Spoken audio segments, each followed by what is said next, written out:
am a Fortune 500 sales executive. I'm in the tech space, so I still work full time. I work for Cisco. I am also a keynote speaker and author of now 2 books, 1 book, 1 workbook. I'm a Kundalini yoga teacher. I'm a mom of a blended family of 4 young adults. I'm a dog mom. And I think that high level sums up me.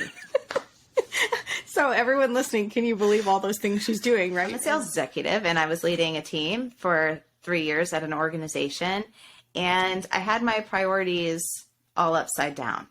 If I'm just getting straight to the point, I think, I know you have a lot of leaders in your listenership, and I think it's very common, especially if we're service based, we're impact based, we want to make a difference. That for me, all those things, I was all of those things, and so I dumped my heart and soul into making sure that I led my team well, that I understood the missions and the purpose of the company, that I was aligning with that. And, also I was raising a family, and, primary breadwinner, you start adding complexities in. I gave all of myself every day. And so I ended up in severe burnout, but I actually collapsed to the bathroom floor one night in what now I know is a nervous breakdown. And it was in that moment of feeling the most powerless in life that I ever had that I remembered a phrase that a former VP of sales had told me when I was kind of on one of my life highs, making good decisions, getting promoted, doing in one of those runs. He had said to me, like, Becca, I'm really proud of you. You're the CEO of your life.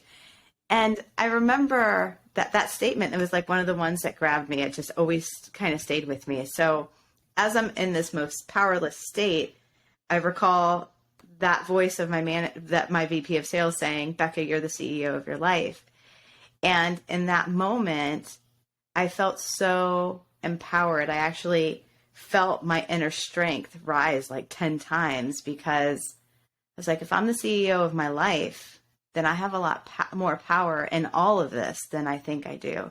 And I rose off the floor a different woman than the one that went down. I created my own framework, which is the 5 stages of burnout. But what I realized is even just, and I'll share it here so the listeners can hear it, but as I started to share the framework, I realized that it really was landing in a super easy way to understand, and that it was transforming people. Like in 2 minutes, people would have an aha.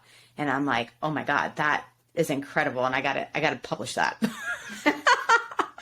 Get it out there in the world. Yeah, I gotta get it out there in the world. So I know that you just recently launched this, so it is out in the world for people to find.